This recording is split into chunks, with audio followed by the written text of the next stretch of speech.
Good morning, everyone, and a warm welcome to you all. I'm Marina Safe. I'm one of the training supervisors here at Express Medicals, and I also have a background in nutrition, exercise, and health. I'm delighted to introduce you today to a very interesting webinar entitled Unlocking the Secret of Your Gut Microbiome. The topic of gut health is one which has been covered greatly in the media lately, so I'm sure we're all really looking forward to this. It is my great pleasure to introduce you to our expert nutrition team who will deliver this webinar today. Francesca Nicholas, who is a highly seasoned registered nutritionist in public health and a skilled clinician. She holds a bachelor's in nutrition, a master's in clinical and public health nutrition, a master's equivalent in health and well-being physiology, a diploma in Nutripath. She has an extensive background and is equipped to explore the intrinsic relationships between stress, immune systems, gut, clinical disease, and overall health. We also welcome today Kirsty Thompson, who's a registered nutritional therapist accredited by both the Complementary and Natural Healthcare Council and British Association for Nutrition and Lifestyle Medicine. She honed her expertise at the prestigious College of Nutripath Medicine in London, specialising in biomedicine, practice-orientated nutrition, and clinical training. Kirsty brings a wealth of practical knowledge to help harness the power of health. Thank you both for joining us today, and I'm sure we will all benefit from what you will share on gut microbiome. There will also be the opportunity to add questions, so please utilise the Q&A box and our team will endeavour to cover these during the webinar. This webinar will also be recorded and available on our YouTube channel. So now, without further ado, I would like to hand over to Francesca. Hello everyone, good morning. Thank you for joining us on this webinar about the gut microbiome. So I will be presenting the webinar today and Kirsty's going to be on the chat box as Marina said. So if you have any questions as we're going through the webinar, please let us know in the chat box function and Kirsty will be able to answer those for you, but we'll also have some time for a Q&A at the end. And today's topic that we're going to discuss is the gut microbiome. So it's a very fascinating subject that we're going to go over in the next 45 minutes. It's quite a vast topic area, so we're going to try and go over this as comprehensively as we can. And we're going to go through quite a few things that will be of interest for you. So our objectives of the day are: what is the gut microbiome? And what impact does the human gut microbiome have on our everyday health, its functions, the roles that it plays? And what are some simple life hacks to actually optimize your gut? What can we incorporate easily into our day to optimize our gut microbiome? And the key word being here is easy. And I always like to start off with some quite fascinating facts about the topic at hand. And we've got a few facts that are quite shocking but very interesting as well. And to start off with, your gut microbiome is as unique as your fingerprint. And you might think, well, there's twins that are not unique in terms of things like your fingerprints, but actually quite surprisingly, even twins do not have the same gut microbiome. So it is completely unique to individuals. Your gut microbiome also weighs about 2 kilos, which is quite heavy if we think about it. And lastly, we have such an array of species in our gut. We have about 100 trillion microbes, and they're covering about 5,000 different species, which is quite amazing to think that's all just inside of us. So when we talk about the human gut microbiome, we're going to emphasize the word gut. And the reason being is because we have other microbiomes in our body, like your mouth, your skin, and your reproductive organs. And today we're really going to hone in on the gut. So the best way to think about your gut is to try to imagine it. And if we imagine your gut as a metropolitan city, let's say London, because that's easy to imagine, and you've got the hustle and bustle of all of these microbes whizzing around like commuters going to work. And if we stopped and we sat on a bench at let's say a tube station, we would observe many different types of people, different genders, heights, skin colours, ages. And if we make the comparison of how varied we all are as people, just in that small city, that's the same as your microscopic inhabitants in your gut. And the people and the cities are metaphor for the inhabitants of your gut. So you've got gut bacteria, we have fungi, we have parasites, we have viruses, and they all live in your intestine, and they work around the clock to try and keep things running as smoothly as possible. And in our society, we need different professions to help our city going. We need electricians to provide our homes and businesses with power, to use things like our computers. We have road sweepers to keep the streets clean. We have policemen to keep law and order, try to prevent crime. And that's very similar to our gut microbiome. Each different species plays a different role for us. But how did we actually get our gut bacteria? So this slide looks very complicated, and there's a lot of large words on here, but basically most of us, we get a big dose of these microbes at birth when we're traveling through the birth canal, and then we're picking up more if we are breastfed. So breast milk, it doesn't just feed a baby, it's also feeding that baby's microbiome. And those early microbes, they're helping you shape your immune system.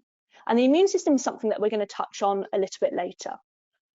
But your gut bacteria, it undergoes most of its development very early on in life. And there's major changes that happen when we're about 2 to 3 years old. Now, quite reasonably, a lot of parents, we worry about household germs, dirt to children, and there are very nasty strains of bugs out there. But there's something that's called a hygiene hypothesis.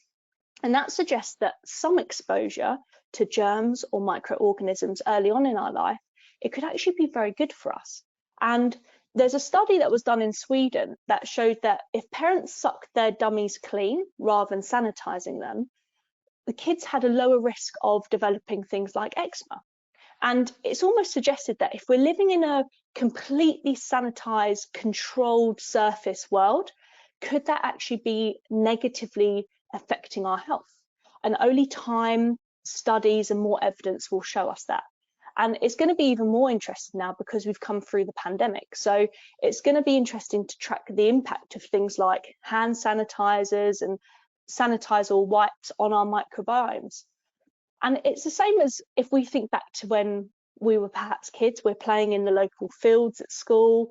We probably ate less processed things. We became accustomed more to washing our hands a little bit easier. We weren't sitting there with wet wipes, like vigorously wiping all day. And it's interesting to see how over generations, the exposure to these microbes, as opposed to other generations, what we experience within our gut health. So we now know how we've obtained that gut bacteria. So it's really important to look at the benefits of what the gut bacteria does. And the first one might seem a little bit obvious, but it helps with your digestion. So it helps to break down your food that your body can't really digest itself.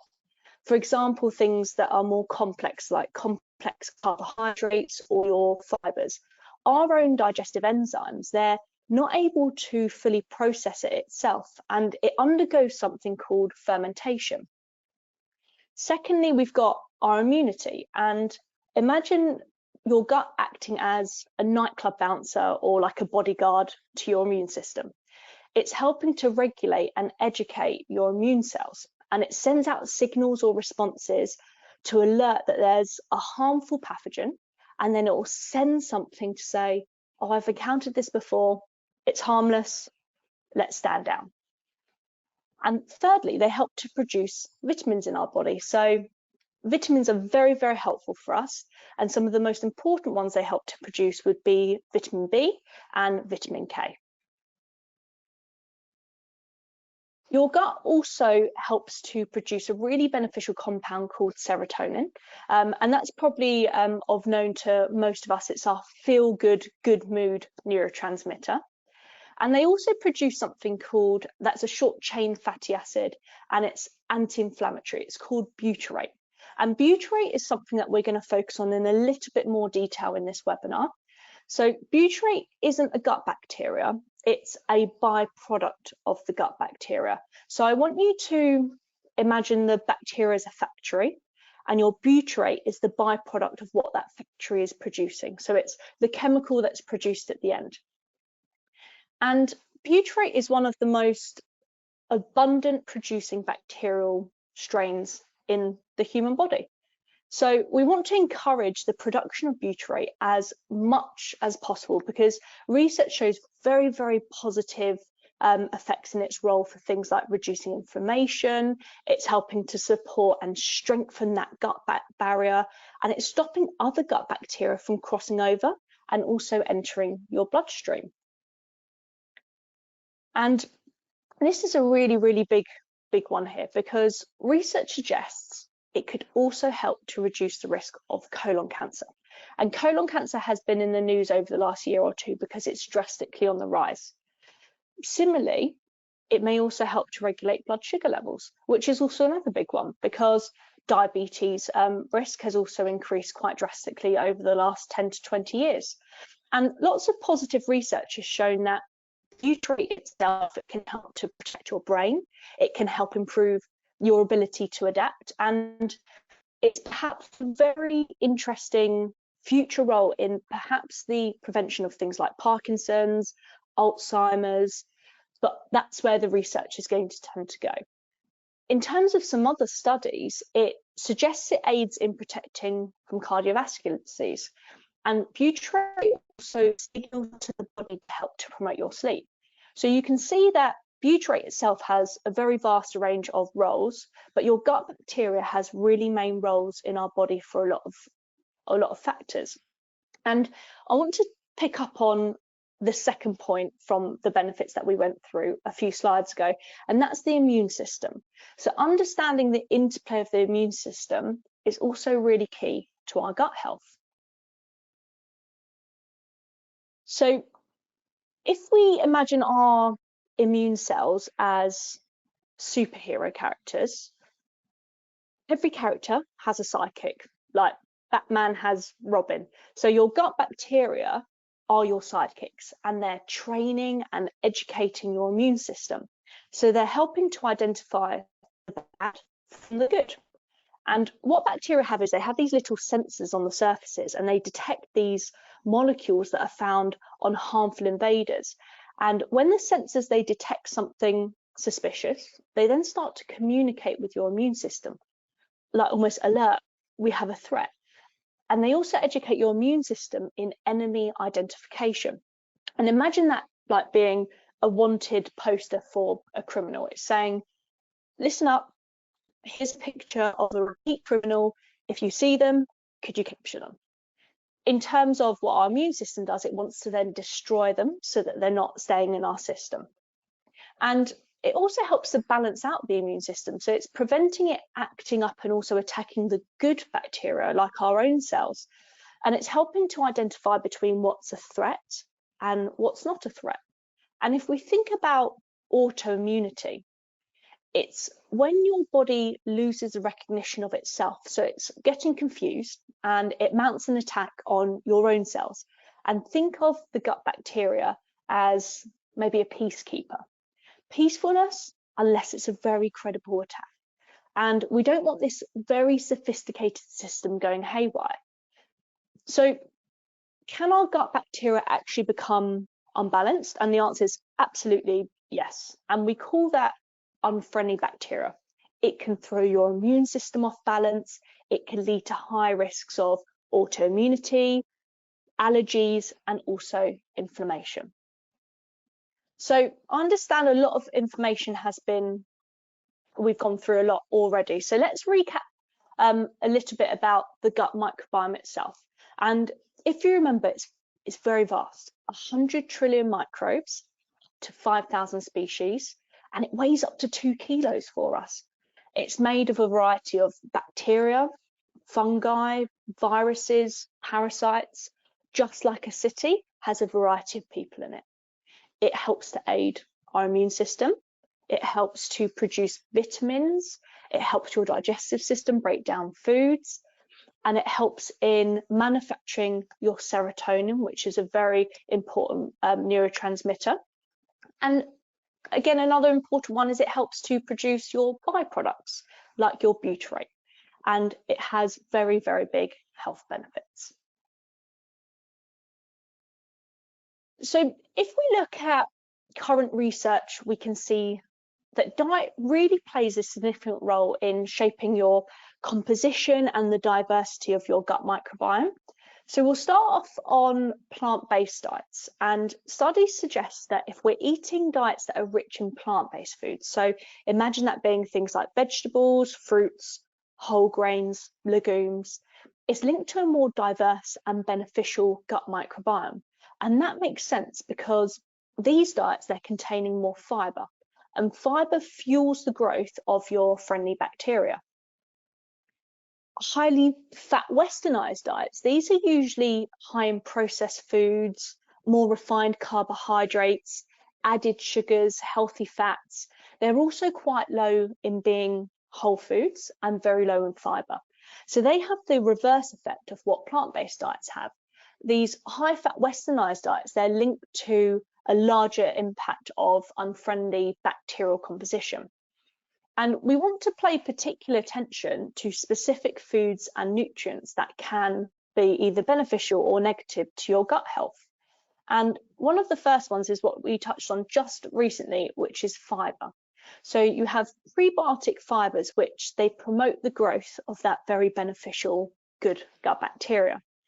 You also have something which you may have heard before called polyphenols, and they're found in tea, coffee, berries, and they're increasing the abundance of beneficial bacteria, and they're down-regulating the growth of the more harmful bacteria. And then we have something called probiotics and fermented foods, which are also very important.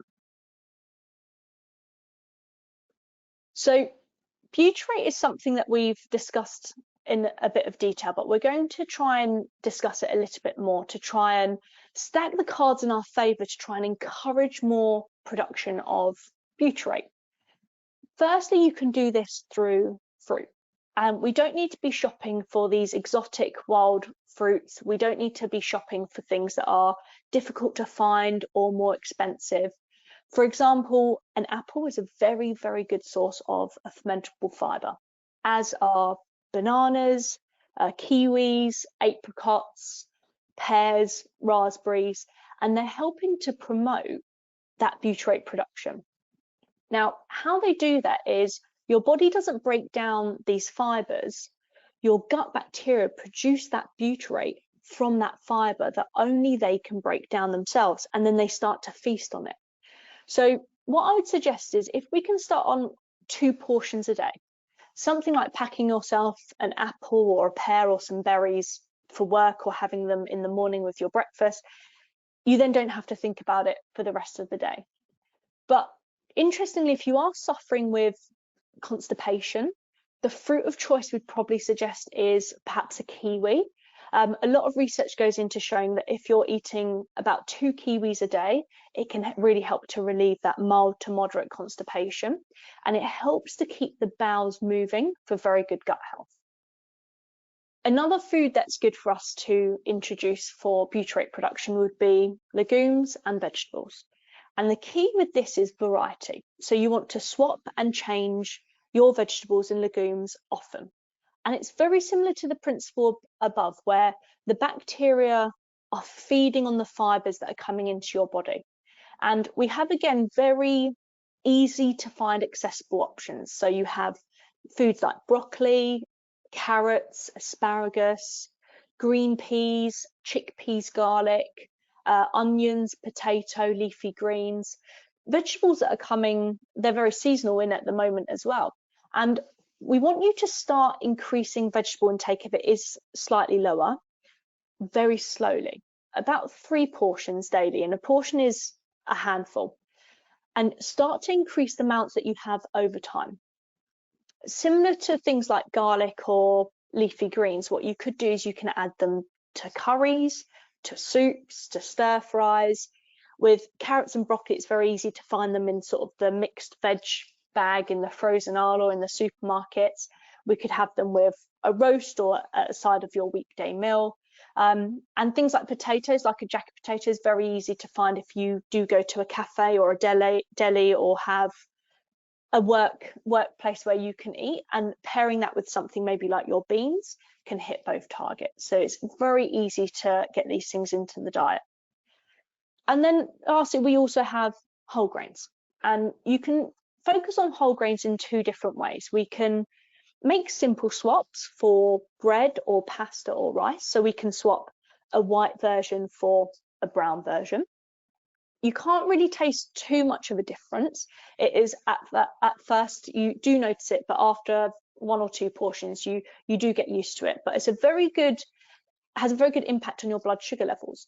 It has a great stabilization technique, whereas your white carbohydrates, they start to spike your blood sugar levels. So we start to get these drops in energy throughout the day, but also as your blood sugar levels are uncontrolled, that can also increase the chance of fat gain and your chances of developing type 2 diabetes. On the other hand, if you don't necessarily want to change your white to your brown carbohydrates, we could think of it more in terms of a porridge for breakfast. So porridge is either you can make that at home or do them. Loads of different places now do pots of porridge, and porridge has a great shelf life and it's a great value for money. So we want to suggest about 40 to 50 grams of uncooked oats, which will give you a really good sizable breakfast for you. And we can then be clever and add our fruit onto that. So you can add your berries or your banana, and then we've sort of nailed two things in one meal. If you're struggling with something called gluten, where you're having Crohn's or celiac disease, or it's just a bit intolerable at the moment for you, there are gluten-free oats that you can have. Or similarly, you can focus on maybe adding quinoa to a salad or so, or you can buy those microwavable pouches from supermarkets now, which also have a great source of protein in them. And all of these things that we can add in, from the vegetables, the legumes, the whole grains, the fruits, it leads to an increase in fiber.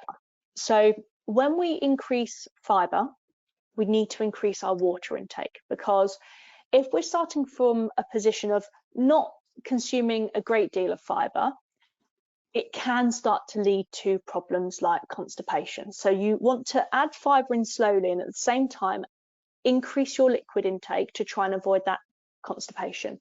And looking at your urine is a very good way of noticing if you're hydrated or not. So a light yellow is what you're looking for good hydration. Whether that's easy for you to carry around in a water bottle, having a glass next to your desk, having a glass after some meals or so. Think about what's easy for you where it's easy to introduce. We advise to say start in the morning, big glass of water first thing when you wake up, because when we go to sleep and we wake up, we're internally dehydrated anyway. If you do that before breakfast, before work, before exercise, before your morning coffee, your body's going to appreciate it the most. And we know that obviously some people set their alarms to try and encourage themselves to drink more regularly throughout the day, but work out what's best for you and what can we do to add a couple glasses of extra water in if you are increasing that fiber intake. And what happens is when you're actually starting to drink more regularly, your body's going to actually make you or prompt you to want to drink more. So you'll actually notice that you'll feel a little bit more thirsty, or you might get a slight headache. And this is where your body's just saying, I need a little bit more water today. So listen out for those signs as well. And similarly for bloating and gas. So you're going to notice perhaps that you may be a bit more bloated or have a little bit more gas than usual as we're increasing these fibers in the diet. And a little bit is normal when you're increasing fiber and starches. But pay attention to your symptoms, because if they're significantly increasing, or you're feeling abdominal pain or consistently, or you feel like you're a few months pregnant, the key thing is always to just get checked out by a gut health professional. And similar, using things like probiotic supplements.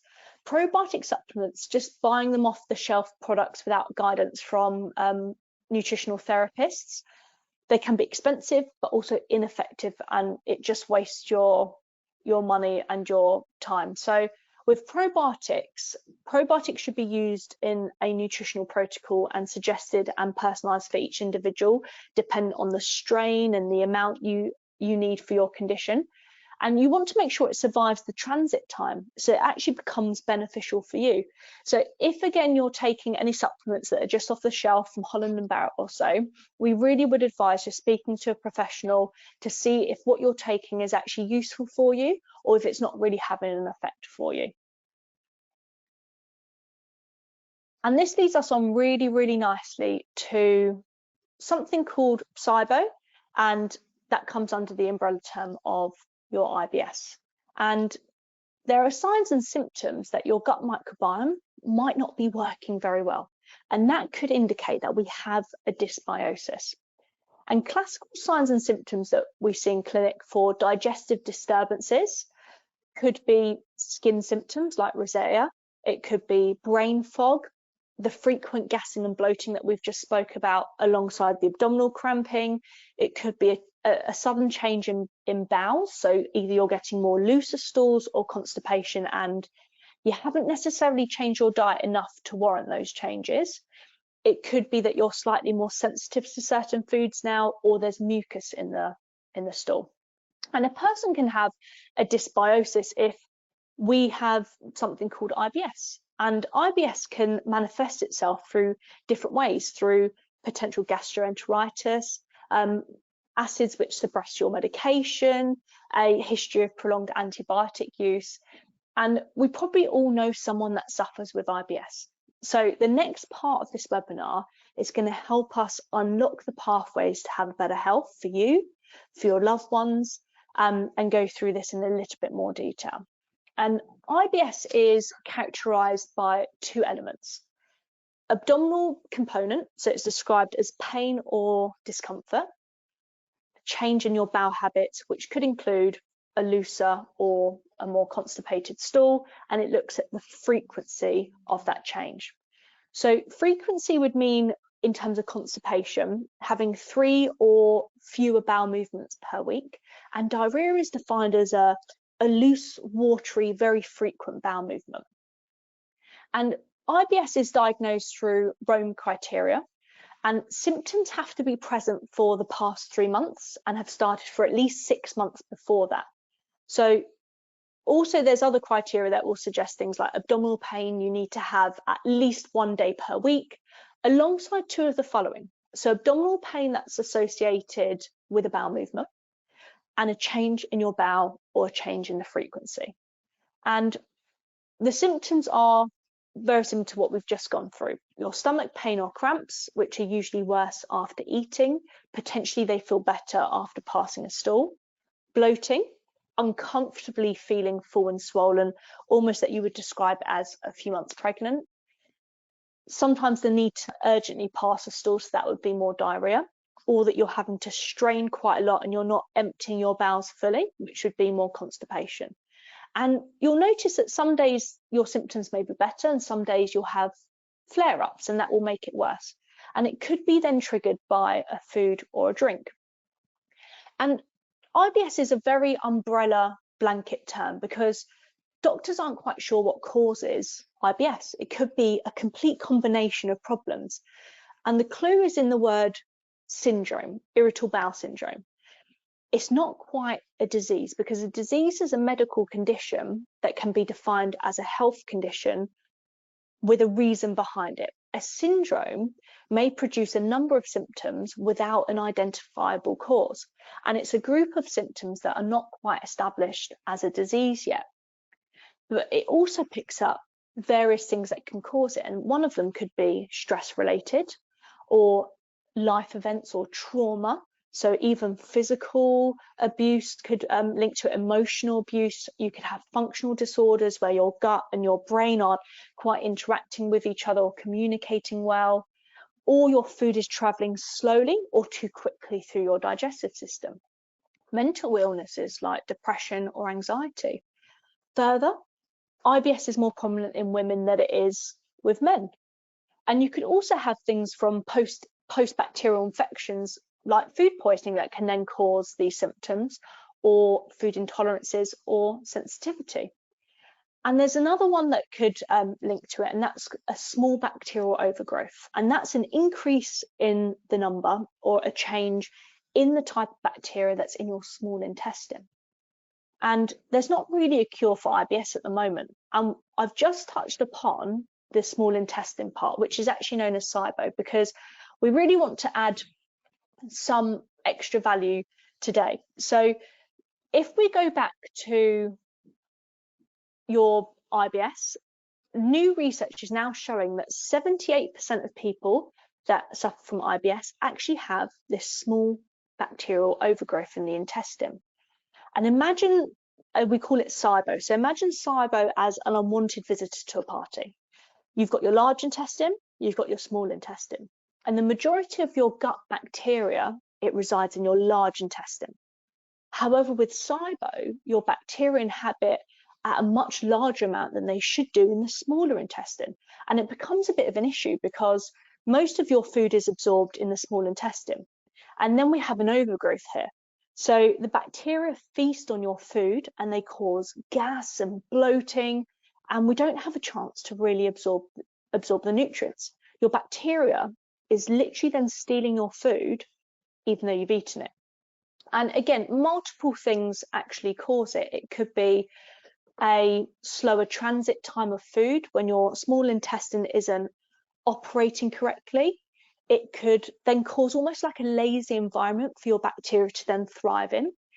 It could also be caused from past case of food poisoning, prolonged antibiotic use, even things like a slow thyroid, adhesions or scar tissues from surgeries like a cesarean or so.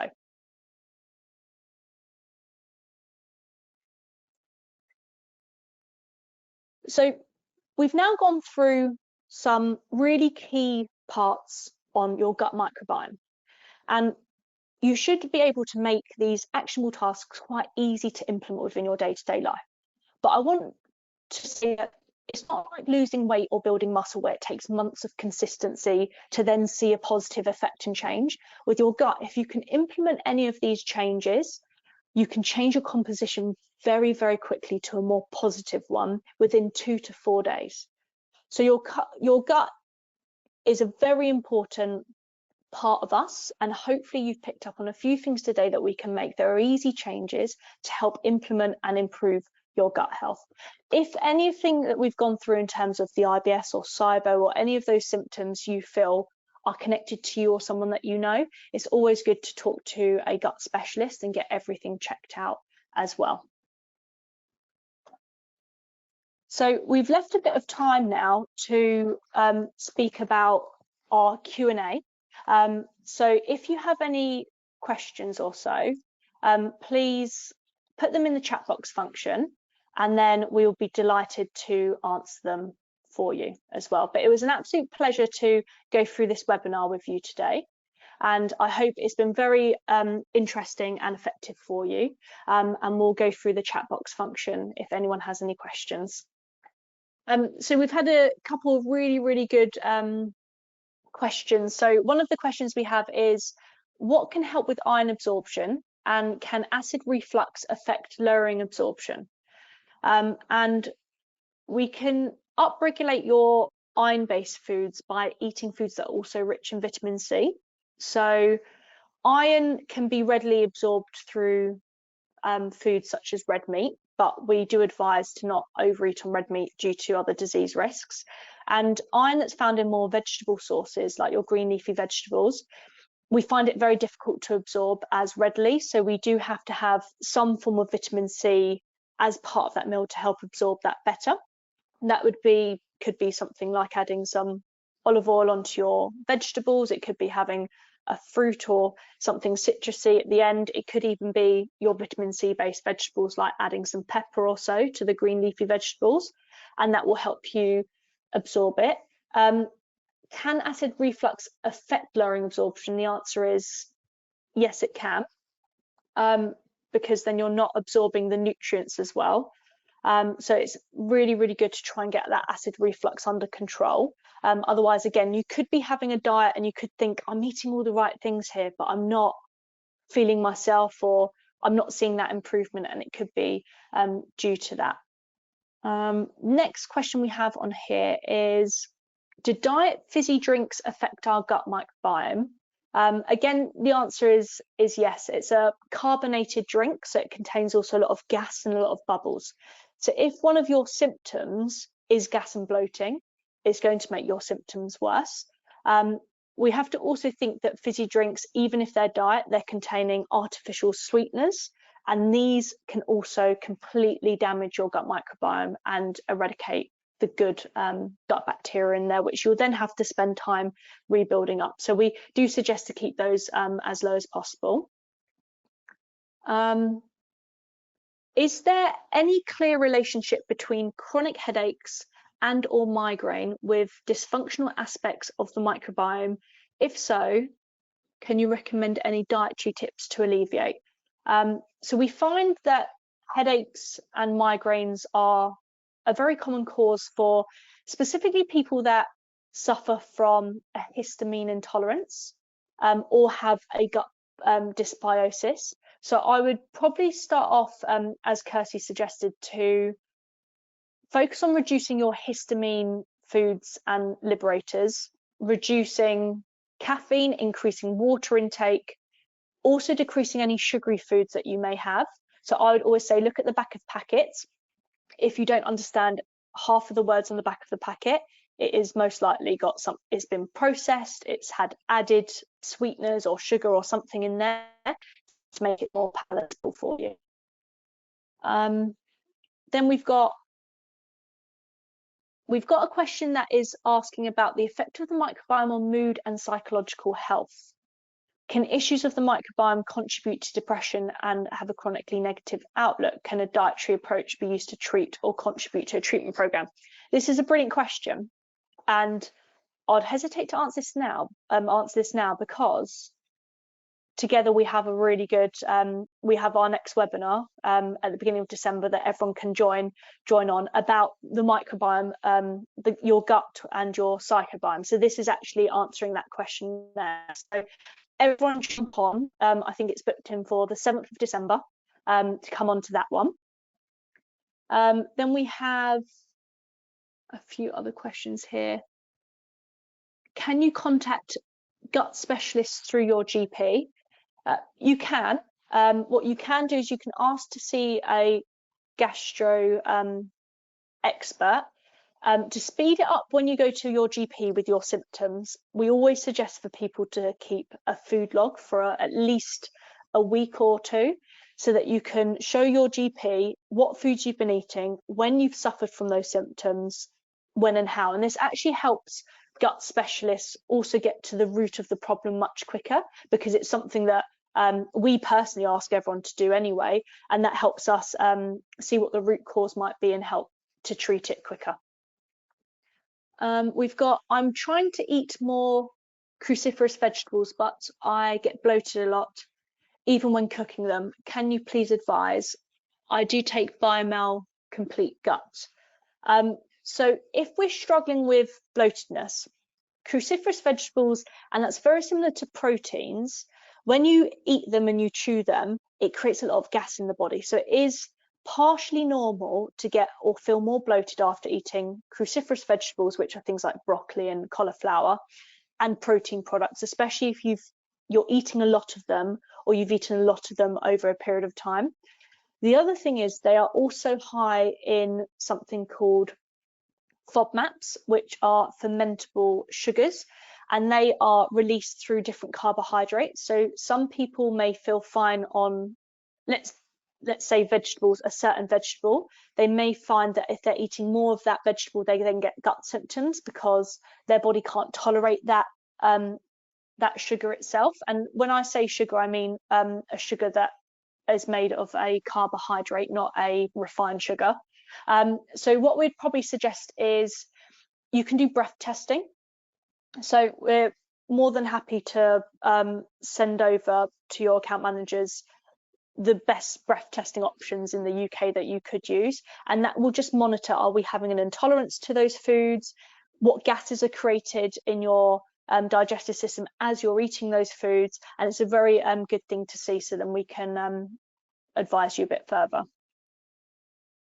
And then we have, oh, I think I'm back at the top.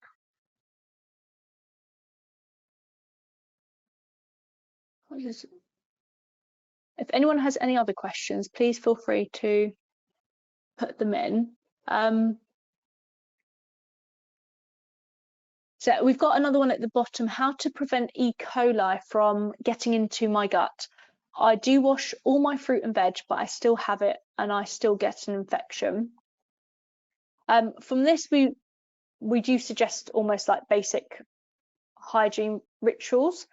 Kirsty's made a really great point here that you're keeping your stomach acid high, which is your natural defense to help break these things down. Similar to keeping on top of the prep and the correct storage of foods, whether it's in a fridge, in a container, how long they last to have optimal quality as well, is also a really good one as well.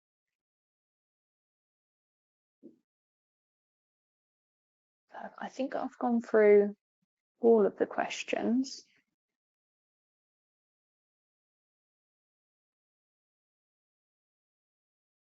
Thank you very much for that, Francesca. What a fantastic webinar. Thank you. I'm sure everyone has benefited from this and found it very useful. I feel like I certainly have. So thank you for taking us through the importance of the microbiome to our overall health and our disease risk.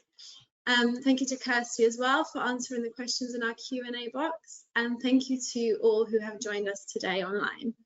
If anyone's interested in any nutrition services, please contact your account manager or email us on workhealth@expressmedicals.co.uk. And just a small reminder that this webinar is recorded and will be available to view on our YouTube channel. Wishing you all a lovely day today and all the best. Thank you very much.